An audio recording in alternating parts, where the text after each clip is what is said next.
isn't it? Actually fantastic, bro. It's a good view, right? Yeah. It's a shame it's not a sunny day, but you've brightened up the room. Yep. Always do some blonde hair, bro. All that shit. Have a seat. Look at this shit. That's actually really cool. Alrighty, fucking Nice t-shirt. Yeah, Rocky, $15 a camera. You know One of your favourite movies? it. I think it's real corny, but it's fucking funny. Have you seen the latest one, Apollo 2? No, I haven't seen that. I haven't even watched any of the Creed movies. I hate watching boxing movies, bro, because it's so full of shit half the time, and it's just like, that doesn't really happen. What about the first It one? doesn't really You've happen. seen the first one, right? Of Creed? Or First Rocky? Rocky. Yeah. I've seen the first one. Are we rolling already? Yeah, should we start? Yeah, right. Yeah. What's up, everybody? So thanks for coming in today. Andrei the Renegade Mikhailovich. You say the Renegade. It's a Renegade. It's Andrei Renegade Mikhailovich. Okay, Everybody thanks says for the correcting Renegade. us. So good. So good. I'm happy to be here. I've just come from training. Fucking had a few days off. Enjoyed a little bit of a rest. But, there's no rest for the wicked, apparently. 21 years old, 7-0. Who the hell are you, bro? I'm the man. I'm the new kid on the block. I'm the new kid on the block. I'm the new kid on the block. I'm the man that is going to potentially carry New Zealand boxing on my shoulders one day. And that's what the plan is, and to really put New Zealand out there as a dominant nation. Like, if you look at people like Israel Adesanya, he's really putting people like New Zealand on the map. And I want to be in the same shoes as him, potentially one day. Adesanya, Naika, Parker, Don Morgan, David Light, all of them just putting New Zealand on the map. It's interesting. Sounds really cool. Interesting you say that, because a couple of probably 2 to 4, 6 months ago, we did a piece on who is Gladiator, what they're doing, etc. And we talked about the comparison of American/NZ fighters. Israel was mentioned about a guy that puts himself out there more on the map. You're starting to follow along those lines, and do you see that as a way to get your brand out there? You as a person promoted those high fights in a sense. Not really. Like, I think I'm just trying to be me at the end of the day. I've always been quite a flamboyant person. Like, I've always been quite out there with what I say and what I do. But like, it's kind of like, I think with boxing, it just kind of gets leveled up slightly. Obviously, I'm not gonna walk down the street and start going, "Oh, it's Andre," and like, "Hey, the bitch," and all that. But like, I've always been quite hyper. I've always been quite, hyperactive, ADHD, all that shit. Got all that shit. So I've always been quite. But it's great for the sport, and we were talking the other day, the pink shorts. Fuck. Yeah, my legs. Yeah, pink shorts, bro. It looks mean. Yeah. No one else wears pink shorts, so you gotta do it. Someone's gotta do it, and it's gonna be me. And it looks cool, bro. Like, it's kind of like, look at that little white boy. He looks fucking silly with the shorts on. And it's like, damn, he's got like a jab. He's quite fast. And then I just get onto it. And then I think as soon as I think it's that kind of like shock factor of wearing the pink shorts. It's like, oh, he looks like a muppet. But then I start fighting, and it's like, fuck, he can actually kind of fight. And it's starting to show more. Like, I think from my first fight, my first fight was actually pretty good. My first pro debut, I liked actually pretty good. But like, you kind of see like it's getting better and better and better and better and faster and all that kind of stuff, and more confidence and just a little bit more self-belief and all that kind of stuff. So it's pretty cool. Do you think a few people out there that watched you from the early days to now are starting to believe that the hype is real? I mean, you're not just a show pony, you're not just a talker, you can actually back it up. Yeah, 100%. 100%, because in the first like fight, like, anyone can fight a journeyman and look good, but it's like when you start to fight people that are of like a good caliber or like starting to level up, because I saw my last fight with Adrian as a step up in competition, and that's where I want to be fighting that kind of competition now. There's not really any point me fighting someone who is like 1-12, or like what am I going to gain from that? Out of all the 7 that you've had undefeated, who has been the hardest? Has it been Adrian? No, Jerome was probably. None of them. I don't want to sound like arrogant, but none of them were that hard. Who was the toughest out of the 7? Jerome was the toughest because he wanted to fight, and he got into a bit of a scrap, and we started talking shit to each other. Like, I don't know, no one really wants to have a conversation with me mid-fight. It's kind of boring. I'm like trying to how's your life going? How's your mum and dad and that? You reckon I'm popping for tea and coffee, but they don't really want to hang out. Who has given you any feedback though in the ring when you? Jerome has. He was. Pascua. Jerome Pascua. Yeah. What did he say? He's just like saying. He was saying this is wrong. Like, I had never done 6 rounds before. I think I was on the 3rd or the 4th, and he was like, this is the wrong place to get tired. And I was like, fuck off, cuz. Like, and I just went going. I was like, nah, it ain't gonna get tired. It ain't gonna get tired. Swing, boys, swing. But yeah, just went for it, man. It was crazy. That was a good fight. That was a hard fight. I watched that fight back, and I feel like I looked like shit because I was just trying to scrap. I wasn't really like boxing. Like I think my best fight I had to date was probably against Simon Julian because I think that fight I was really just onto it. Even though that fight I really fucked my hand up and actually really hurt it, but I just kind of like continued on, just started slapping his head, like throwing all the knuckles. I kind of just was whipping him, like kind of flicking it in instead of like hitting him hard and stuff like that. And Daniel Maxwell, did he go? He didn't go down too easily, but he did go down, didn't he? It's not really. Daniel Maxwell's a hard one because like it's not really a fight in a way. It's kind of an expedition. It's a bit of an expedition of talent. Like I think when you're kind of fighting someone like that, no offense to Daniel, but that's more of like a showcase of my skill and stuff like that. You have to call it a fight because it is a fight, it's sanctioned and all that. But like that's more of me going out there and studying my stuff more than anything. It's not really one of the things. Like for instance, I fought James Yoka, and like that fight was ridiculous because I took the fight on. So first of all, there was a few factors towards it. It was my first time on television on Sky Sport, which was like out of there. I took the fight on 2 hours notice. Was that 2 hours? Yeah. Well, no.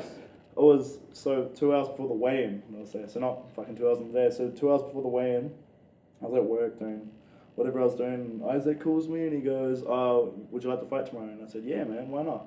I was like, "Who against?" And he said, "James." I was like, "Okay, sweet, let's do this." I left work, went to the weigh-in, got all my stuff sorted, and yeah, I was fighting the next night. But what was crazy about that fight was the night before I had broken up with my girlfriend.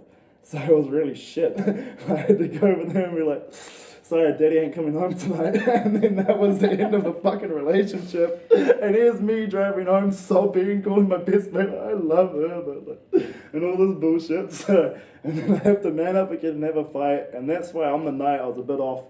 I felt mentally a bit off because I had just been like, I'd had a few drinks that week and all that. So you have to sometimes, gave me a bit of a lesson about like, you know, when you're in fight season, don't drink, don't do any of your silly stuff. I don't like drink really ever now because like first of all, if you're an athlete and you're training 6 times a week, you just don't have the energy to do it. Like I'll have 2 beers and I'm wasted kind of shit now. Just rewinding a sec about the breakup, not that I'll go into that too much, but for all the single ladies out there, is Andrei Mikhailovich on the market? Is he out of bounds? I'm seeing someone sort of, so. Okay. But 022, 037. I am sort of seeing someone. I don't want to say names, but you know who you are. And you're a good girl and you got nice tats all over you. So okay. Keep it up. Okay. So back to Maxwell. You moved on from there. And Adrian Taihia, Taihia. My leg, sorry, I just touched your leg. You know, like some people get nervous when they know they're going to fight someone with some caliber or reputation. You know, he went the distance with Berridge. He's been on the Contender. He's got a bit of a name in the New Zealand boxing scene. For you, was there any nerves? Was there any apprehension? Or was he just another person, another body bag in front of you to put down? Everyone gets nervous to some degree. I think, well, like how that fight came about, I was at work again. I fucking work for a living, come on, let's go. And I was on the forklift cruising around doing donuts and all this bullshit. And then Isaac rings me, it's like, because I was always going to fight on the Parker card. I knew that. I was either going to be against Josh Hadley, Gunnar Jackson, or some Australia, I don't really know. And then he goes, "Oh, would you like to fight Adrian at 74?" And I was like, "Yeah," straight away.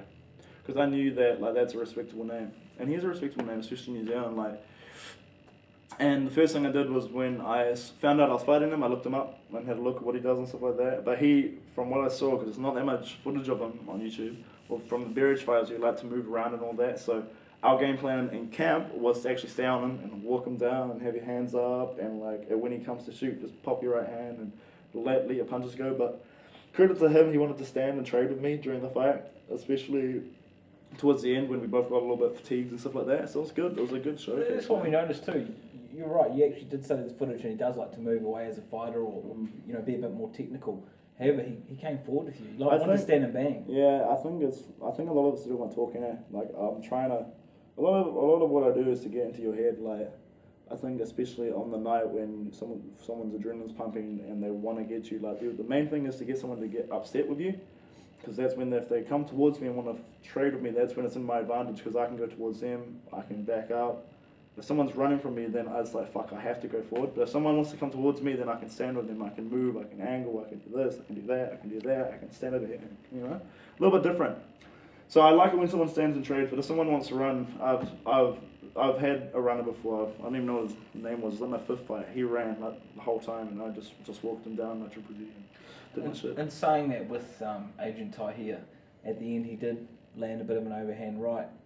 I probably more like connected on TV or camera than what it may have, or did it give did it rock you? I didn't even know where I was for 20 seconds. I was like, am I in Russia? Am I in China? I feel like this is nah. But it looked like you threw everything had in it, and it still didn't put you down. Nah, bro, I've got a pretty good chin. It was just kind of like boom. Yeah, that was alright. Like, good on you, bro. Good shot. Man, it probably looked worse than it was. But like, it's a lot of it's just like I keep my chin down. So if a hard punch is gonna come, it's not gonna whip my whole head back. Just going to bring my chin When down. you started landing shots on him and did drop him, did you see in his face that he you were hurting him? Did you see that he was, what was actually getting him up? Was it just the toughness? He's tough, the grip? bro. Yeah, he's tough, man. I hit him with some decent shots in there. Like a few times, I think I may have wobbled him or whatever. But I think a few things that come to mind was that I was just looking forward to. I just wanted to win desperately, and I wasn't of course I want to look for a knockout. A knockout will come if it comes, but I'm not one that's going to search for it. So if I drop someone, it's not that I've gone, this is a punch that's going to knock him the fuck out, and I throw it. It's been like boom, boom, boom, and it's been like that, and then I'll kind of like walk off and like, shit, he's down, fuck. Like, are we going to continue or not? So I don't really look for any knockout punches. I just kind of just throw it, and if it comes, it comes, and if it doesn't, it doesn't. It's not really like the thing I look for. I'm there to put on a good show and display like who I am as a person and have fun in there, So putting all that aside, 7-0, you've taken off Adrian Taihia now. Who next in New Zealand? I see you've got a fight scheduled for, is it 30th of March 2019? I think I'll be fighting before that on the 3rd of March on a Peach boxing show. I'm not too sure who yet because I don't know, there's so many people that are out there in New Zealand, Australia and stuff like that, so I'm not really too sure. Who would it be though? I mean, who else is out there? The Gunnar Jacksons? Sorry. Has that been in discussions, or are you open to fighting Gunnar Jackson? That was in discussions, but that's going to be on the Shane Camera card, and I think we'll headline that one. I think that's what the plan is. Later? In March. I think in March. There's 2 shows in March. There's a Bruce Glossier show and the Shane Camera show. So, both will be on Sky TV. So one's for the world title with the girls. Then it's kind of like, well, I kind of want to be the main event. So it's kind of like, I'd rather fight on the Shane Cameron show and try and wrangle my way up or some shit. I don't know. But I think, we'll be fighting Gunnar. I don't know if we'll be fighting for a title or not, but I think March 3rd I'll be doing a 10-rounder against whoever for a title. I don't really know. It's not really. It's nice to have like a title and be like, I'm the middleweight champ, blah blah blah. But there's paper titles, there's this and that. Like there's so many titles out there that no one really knows what the fuck's really going on. But like, what's the title for you? I mean, in New Zealand, like you said, there's like 4 or 5 different categories. I feel like I've already established myself as the best in the country. I feel like I have at middleweight, not super middleweight, not super welterweight, and middleweight. I look up and down that middleweight division and I go. What about the guy down south though? Who? Beau O'Brian. The guy by the name of Sweet Hands, Alex. Sorry. He is a loony. Alex Hanan. Alex Hanan. He's a loony tune, mate. Well, elaborate. What do you mean? He's a loony tune. Like I've got no time for him. He's what? First of all, Alex Hanan. Nobody really knows who you are. You've not even fought in New Zealand. You fought in New Zealand once, and you fought a guy that was 0-4.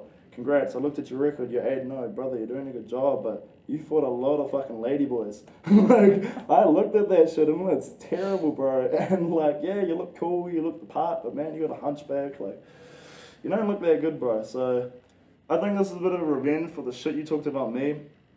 I want to fight you, I've always wanted to fight you, and when I do, I'll back you up and probably knock you the fuck out. That's probably what. Again, there's a show in Aussie called Fight Call Out. You've certainly taken that on board and called him out in a sense. Shots fired. What about Beau O'Brian? I saw something today that someone said that he was potentially scared. I'm just reading from what was on social media. What's the go for you and Beau O'Brian? He's a very, very good fighter. You'd be open to fighting him as well? Yeah, no, I'd beat him easy. Okay. Beau O'Brian, like he had a draw against Daniel Maxwell. That's all I got to say about him. That's a good point. I draw against Daniel Maxwell.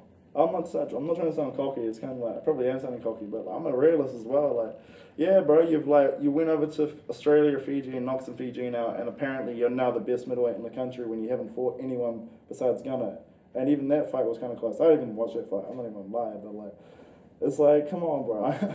Like, to be honest, if you look at who I fought compared to who you fought, I am better. Like, no offense, bro, I am. And I'm not trying to sound cocky, I'm just trying to tell the truth. What do you have to say to people out there that say, oh, Andrei Mikhailovich, he's just a loudmouth, he's just a young gun?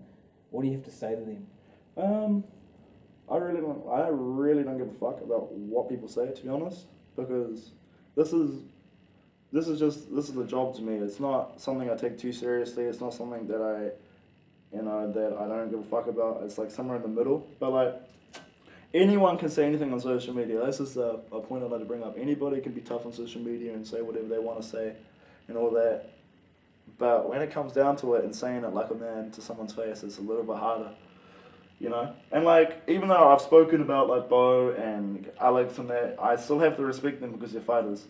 Like, at the end of the day, like, it's all good me talking now and saying what I gotta say, but if we fight, if we don't fight, whatever happens, we'll still shake hands at the end of it, because, like, you know, already this year there have been a number of incidents in our country of boxing, you know? So you got to be respectful. Yeah, it's alright to have a bit of like trash talk and all that, but it's all about respect ultimately. And you know, you want to respect people and stuff like that, and respect what they do, because this is a hard thing to do. I challenge any internet warrior to step into even I don't know, an amateur bout and feel the nerves and feel your heartbeat and stuff like that, and know that like you can't get out of this. You can't substitute off when you're in a boxing ring. You know, you can't be like, give me 5 seconds just to recoup and think about shit when you're getting punched. You have to go and you have to keep going. There's not much you can do besides defend yourself. So. You talked about health and safety as well, and obviously Juco stunted the MRIs, brain check, etc. You would have had to go through that, and obviously the results came back clear because you got to fight. What are your thoughts on? I did CT, eye scan, doctor checkup. What else did I do? I know I did something else. And obviously it came back all yeah, I came back good. I was really nervous about the CT though. I remember lying there, I was like, this is my career, I'm not. But like, it's all good. And you feel for the likes of Richie Hedlow, because obviously we know who he is, extensive amateur background, really looking forward to see him have a pro fight. And then held back due to, you know, the yeah, of course I feel for him. I messaged him when he like dropped the information, and honestly, it's terrible. It's terrible because Richie's a real nice guy, and like he's a hell of a fighter. Like watching him in the amateurs, he's something else, man. Like someone that hits that hard with his size is pretty incredible. So for him to be a pro, and when he puts on those 10s and he realizes that those gloves are tiny, he's gonna love it in there. So it's gonna be really good. And I think he's one to watch as well. He's a real interesting, like come forward, relentless style, and I really respect him and I really look up to him. And he's a 4-time national champ. So like I really respect him. Like. Yeah, he's going to do awesome, and he will be fighting as a pro next year, hopefully, and I'll be there to attend that fight because, you know, I've got nothing but respect for him. So, how was it with going down to Christchurch, Juco? You enjoy the experience? This is probably your 3rd, 4th appearance now on TV? 3rd, 4th, 2nd. No, it was my 2nd. It was 2 back-to-back Sky Sport things, so it was pretty cool. Enjoy the experience, Juco, Sky TV. Is it just? It's kind of surreal to you. Is it just the norm? Like you don't at the time you don't really like think about it because you know that it's a fight and stuff like that. But like, I think afterwards it kind of sinks in. I think the whole thing was pretty over the top because it was my 21st on the day. It was really like out of it, but I couldn't really celebrate my 21st till after the fight. And even then, like I had like 2 beers and I was asleep. I was just so tired. It was so kind of like a wind up.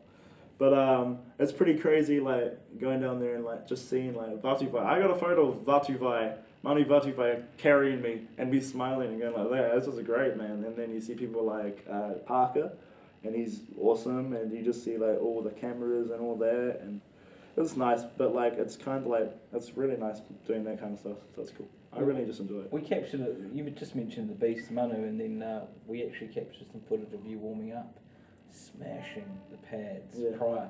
You look like an absolute demon. You look like a beast. You look possessed. What's going through your head for the fight? Are you just wanting to murder the person on the opposite side of the ring? No, I'm actually trying to like relax there. For real. Like I think on the day I get a lot of nervous energy, especially around. So just for instance, I'm fighting at 8:30. I think about 4 o'clock, 5 o'clock, the nervous energy starts to kick in. I become quite frenetic and quite like bouncy and all that, and I just want to get going and start like shadow boxing and all that kind of stuff. But then, like, something me and Isaac's worked on quite a bit is just being really relaxed, because that's one issue I have, is with me being hyper, like, me just being who I am. I just like to be real excited. I do my stuff and quite jump the gun sometimes. So I just relax and I just cruise with my mates and we go out for a walk and all that kind of stuff and drink and eat and relax. We get to the venue, I put my hand wraps on, always do my left hand first and my right hand, you start stretching and just chilling.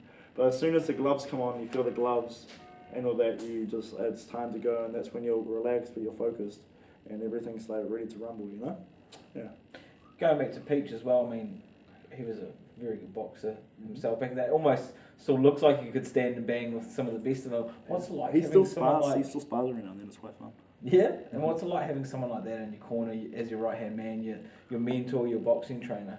No, it's fantastic. Like, it's pretty awesome because I live like 10 minutes away from the gym, so like every day we talk on the phone probably like 3 times a day just about whatever's happening. Like even today I rang up like 3 or 4 times because just talking about fights and stuff that's coming up and all that. But he's been a real like godsend to me.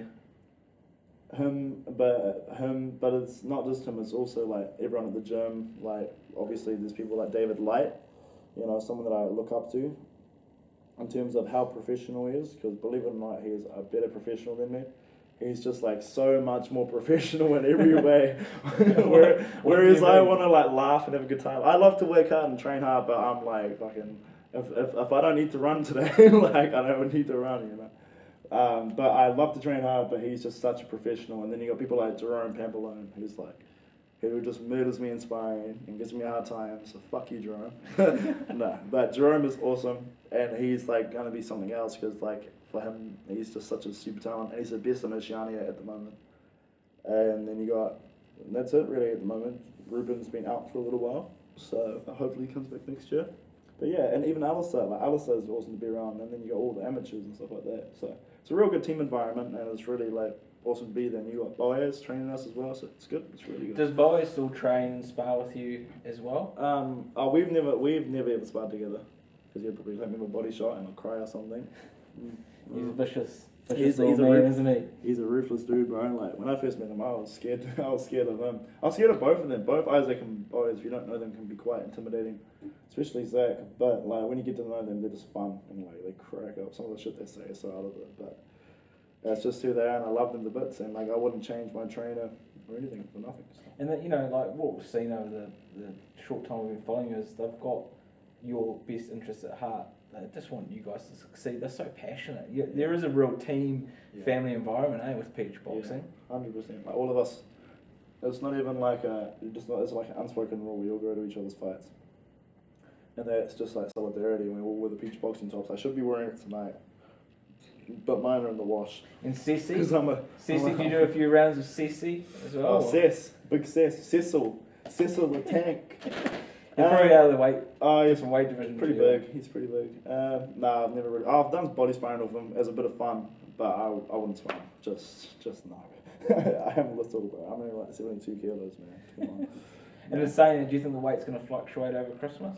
No, I'm gonna be in the gym. I think, I was looking at it today. I weighed in at 74 on the weekend on Friday, and I'm only 75 right now. So I don't think I'll get much heavier. And do you sort of stay around? You walk around weighing weight that different? Like when I first started, what I'd do was I'd weigh in at 72.5, then go up to like 79, and then go back down to 72. But what I found now is if I just diet a little better and sit about 75, and then that's where I can... Much water cut? No, yeah, I think in the last couple of days it's a bit of water I have to lose, but it's not too hard for me to make weight. If I really wanted to push, I can make super welterweight, but like there's kind of a toss-up of if I go down to super welterweight, how weak am I going to be? Yeah. Because I used to fight at 69 as an amateur, and I looked like tiny and just wasn't that good. I'd rather be a strong middleweight. Because what do you stand at? 6? I'm 6, bro. I'm not even 6 foot, bro. 5'11"? I'm 182. I'm like a centimetre under 6 foot. And you know how much shit I get from my mates about this shit? Who's like 6'2", 6'4". That's fucking bullshit, bro. So there's room to move in the future, maybe as you feel it, because you're only 21 years old. I mean, and you'll be open in years to come after you've, potentially got the world title to move on to other weight categories. At this stage, is it just the getting a world title in your weight category? It's just like, I don't know, I think I could see myself potentially being a super middleweight one day, but like right now my focus is just being a middleweight. Like I don't have any intention of even super welterweight or super middleweight. I don't even look at those weight divisions. Like there's no reason to, Like, I respect that Bowen's the number 1 at super welterweight, and Musa's the best at 76. Like, I respect them, and they're the champions in their divisions, and and I'm basically the champion in my division. And like, I don't think there's many people out there that would like say otherwise now. I think I'm starting to really prove it now, and if I'm not, I think by maybe this time next year I'll 100% be the best in that division and be moving on towards Oceania. So by this time next year, we're in December. So December 9, 2019. Say we're in the same spot on a sunny day having an interview here and now. Yeah, slowly. You might have a world title, or potentially be in lineup for a world title. Nah, fuck no. No. Well, bro. Or Oceania. Oceania, yeah. No, bro. Like, you gotta remember, I'm 21. 21, bro. Like, I only have about 8 fights next year. All going to plan. Only. Yeah. That's still quite a bit. Some people only have 2, 3. Yeah, well, like, you gotta kind of remember, like what do you want from boxing? Like, what do I want from boxing? What do they want from boxing? I don't know what they want. Are they doing it just to have like earn a couple $100? Are they doing it to win a New Zealand title, then fuck off or something? What am I doing it for? Am I doing it just to win this title? I'm like, I did that. I can tell my grandkids now. Or am I going into Oceania or World? Or what am I doing? So I can't really comment on like why other people just have 2, 3 fights.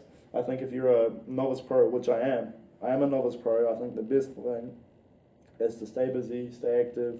Even today I was in the gym, always train, always fight. Doesn't really matter who you fight, as long as the fight's good and it's a good fight and it's the right fight and for the right, this and that, and then it's all good. Then I'm happy. With working, fighting, potential hobbies, partner, etc. How do you juggle that? You just do? Yeah, you do, bro. Like, you just get into a pattern. Like, it's wake up 5:30, work 6:30, 6:30 to 3. Go home, be home by maybe 3:45, train 4:30 till maybe 6. I don't know, depends where we are, and then if I'm going out to other gyms, it'll be later. Then I'm back home about 6:30 because there's always banter after the training. And then I have dinner, and then I play Fortnite, and I go to bed. Like, serious, I love that Fortnite game. It's fucking ridiculously good. Like, it's just good. It's good banter and shit. Has the respect level at work gone up since people have seen you on TV? Yeah. Don't make him angry. Or no, it's never been like, don't mess with Andre. It's always just positivity, man. Like, everyone is just like, we're so proud of you. We're so proud of you. We're so proud of you. Tell me about your fight. Yeah, the one question I always get asked, which is just like, don't ask me, is when's your next fight? Yeah. That's one that is just kind of like. What do you say? Like, I kind of just, to be honest, bro, I probably just speak shit half the time. I was like, yeah, probably this weekend with my missus, we'll probably have a fucking yelling match. Like, just whatever, bro. Like, you just kind of just speak shit and go along with it. But, like, I really appreciate it, though. Like, I went from, like, having no notoriety as a boxer, as an amateur, even though I had a few fights as an amateur and been boxing for a few years, to, like, having quite a bit of notoriety now and people wanting to talk to me and messaging me and, like, just, it's pretty crazy. It's pretty crazy, but I really embrace it and I really appreciate it. What people, that they want to talk to me and stuff like that, it's nice. And you love this sort of thing, right? Like, we get fighters at times, we ask them a question, yes, no.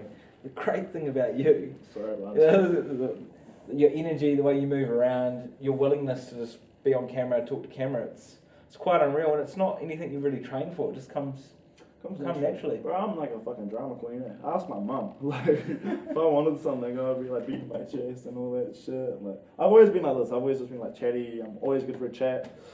Works really well on dates, bro. Like, I never get wrong on dates. It just goes and goes, even if they're awkward as, bro. I'm like, you're like cats. Like, you know what a feline is, bro? I just kind of speak shit, bro. Tell them stories. Like, I got some gangster stories and I just love it. And I don't know, even cameras don't make me feel like uncomfortable. I just really don't care. Like, I can talk to you like, fuck, we fucking talk on the phone and shit, bro. Same shit, different day, bro. It doesn't really bother me too much.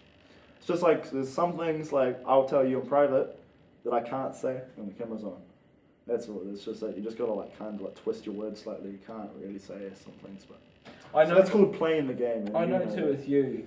I feel like I'm getting to know you well enough where, you do your thing, that's it, and you sort of start getting near the end where you just want to move on to something else because you're always forward thinking, right? You're always thinking to the next thing, and I mean, in saying that, yeah, I am in a way. I am definitely forward thinking, but like when I have a fight, I only worry about that fight. I don't worry about the next fight. Exactly. I mean, like even when I fought James Yoka, which was the fight before Adrian Taihia, I had signed for the fight 2 days before. that fight. I'd signed a contract to say you're going to be fighting on the biggest card of your life, you know. So I knew that I had to win this fight to get onto that card, or that would have gone out the window ridiculously. And there's more pressure fighting someone that has a... It's more pressure fighting someone like a Maxwell or a Yoko or whatever than fighting someone like Taihia, because like with Taihia, as like there's like a... I wasn't even picked as a favourite. I saw you guys poll, I was like 45, 55, so... There's more pressure fighting someone that you're supposed to beat. But if it's more of a 50-50 fight, if I beat him, it's kind of like, oh, look at this guy, he did really well. So there's a little bit more pressure there and a little bit more anxiety. I get more anxious about those kind of fights than harder fights, because harder fights, it's like, I know that, you know, if I win this, then it's going to look really good for me. But if I lose to someone that's got a shit record, then it's kind of doesn't make me look any good. It just makes, you know, like, and anything can happen. Like, I can lose next year. I could lose anytime. Like, any one of these fights, I could have got chinned and not be here right now, you know. But I'm willing to lose. But you need to beat my. You need to kick my ass and knock me the fuck out. That's what you need to do. You need to really stomp in my face and beat the fuck out of me and kill me, essentially. Yeah. Like, I'm willing to die in there, as, you know, not really die, that's a bit far-fetched, but get knocked the fuck out. I don't care as long as you beat me fairly. As long as you just beat me properly. That's the attitude you've got to go in to win, right? You can't go and just... You can't be going there like, oh, what if he hits me? Sometimes you just got to bite on your gum shield, drop your chin, and go fuck it. Like that. Especially with Taihia in the last 30 seconds, I just did that. I was like, you know, fuck this shit, I want to win. And I knew I was winning, but like I was like, I want to close the show. And when I hit him with a body shot, that was cherry on top, like, essentially. Yeah. We've covered a lot today, and we've talked about some of the promoters, you know, the Ducos, the Craig Thompsons, the Glossiers. What do you want to say to all the fighters, all the promoters out there for 2019? What do you want to say from Andrei Mikhailovich? Oh, shit.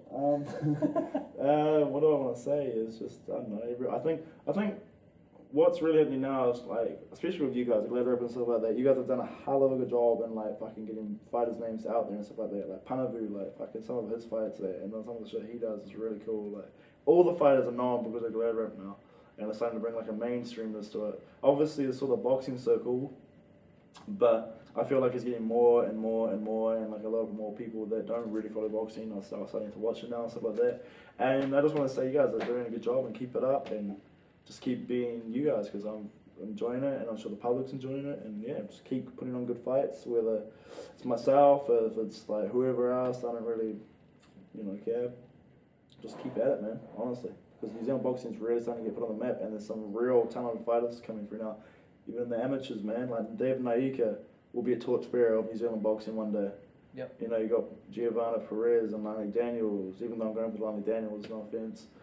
Right, torchbearers for women's boxing, for having a world title fight in the country for women's boxing, that's pretty special, you know. And they're doing a hell of a good job. Like, just, you know, there are a lot of potential torchbearers of this country, and not even in boxing. There's also MMA and stuff like that, like Dan Hookerman and stuff like that. They're all doing really well. And like, I follow boxing as I'm not just a fighter. I'm a massive fan. Like, I know essentially everyone's record in the country. Everyone's record. All the top 15 fighters, I know pretty much everybody in boxing.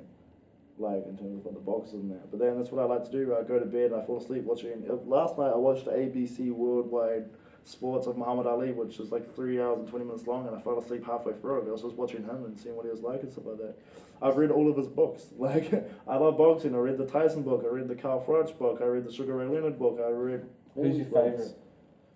Who's my favourite? It's hard to say. Like, it depends. If you go through, it depends on what generation we're talking about. Like, I think 60s have got to be Cassius Clay. 70s, there's like Muhammad Ali. Then it comes into Sugar Ray Leonard. Then in the 80s, it is still Sugar Ray Leonard. Then in the 90s, Gaddy starts to come through, and I really like Gaddy. Then you got the Prince. Then you got people like Shane Mosley's really good, and then you got Mayweather, who I actually really like watching. Like, I think just what he does is pretty crazy. Like, he does the same like 5-step moves, but people just don't catch on with him, man. And that's just what makes him so good, because he's so composed and stuff like that. And then, but yeah, I think for me personally, it's always going to be Gaddy. That's all Gaddy. Tough guy. Bro, he is just awesome, bro. Some of those Mickey Ward. Yeah, bro. Some of those wars you get into are not very good for your health, man. But they're awesome to see. And like, I think for me personally, is like, I want to be a good boxer and be seen as a good boxer. Like some of the stuff that Colonel Bob Sheridan was saying about me was pretty out there. Like saying that I was so intelligent in that, but really I don't know what the fuck I'm doing half the time. I'm just kind of throwing my punches and I'm in that lane, you know. No, but he wouldn't say that for no reason. He's, you know, called thousands of fights, and for him to comment like that, it was pretty. it's Pretty surreal to like hear it. Like this is someone that's called the Rumble in the Jungle, and this guy, the same voice, is calling my fight on Taihia, and like for him to be giving me such like good credit, it's lovely, you know. And that was like awesome, especially when my mum saw it, and I was like, see, I'm actually pretty good, mum. Like I'm not just speaking shit now. But yeah, and my mum and dad came down to Christchurch and watched me fight in that, so it was really cool. It was really, really, really cool. The whole weekend was really cool. You know, it's pretty incredible. You're only 21 years old, achieving this. You know, you've obviously been on TV a few times now, and the world's, as they say, you're oyster in a sense, and yeah, but you're feeling that. You're not letting it get to you too much. Hey, you're just sort of carrying on, doing your thing, and it is what it is, right? It is like this. This is like it's just like this building. It is what it is. It's a fucking building. Like that fucking cloud thing over there. It's just a building. It's just like my life at the moment. And this may not last forever. Like I don't know what's gonna happen. I could like get run over by a bus when I didn't wave it down properly. I don't really know what's gonna happen, bro. So I'm honestly just living life for the moment right now. I'm not really premeditating anything. I'm not too fussed if I lose, but you need to kill me. So I'm probably not gonna lose. And I'm just really enjoying. I'm just really enjoying where I am, and like all the stuff that's happening is really awesome. And there's a lot of positive people around me. And even to all the fighters, whether you like me or you don't like me, or you want to fight me, you don't fight me, it doesn't really matter, because at the end of the day, we're all in that sacred circle of boxing, and we're all trying to get somewhere in life. So it doesn't really matter what I say or what you say. It's just we're just all fighters at the end of the day. And just gotta enjoy it and have fun doing it, man. Like there's only one life, so I'm gonna live it up. And I'm gonna retire in a few years and be proud of what I've accomplished, or hopefully be proud of what I've accomplished, because I wouldn't do it if I didn't enjoy it. And this is my passion. It's my love. And I think Ben Watt once said, is boxing like lovemaking for you? No, it's not, but it's pretty fucking close to second. Who doesn't like that shit? I couldn't sum up that any better myself, and we just want to thank you today. I mean, we've got to watch out for this guy, Andrei Renegade Mikhailovich.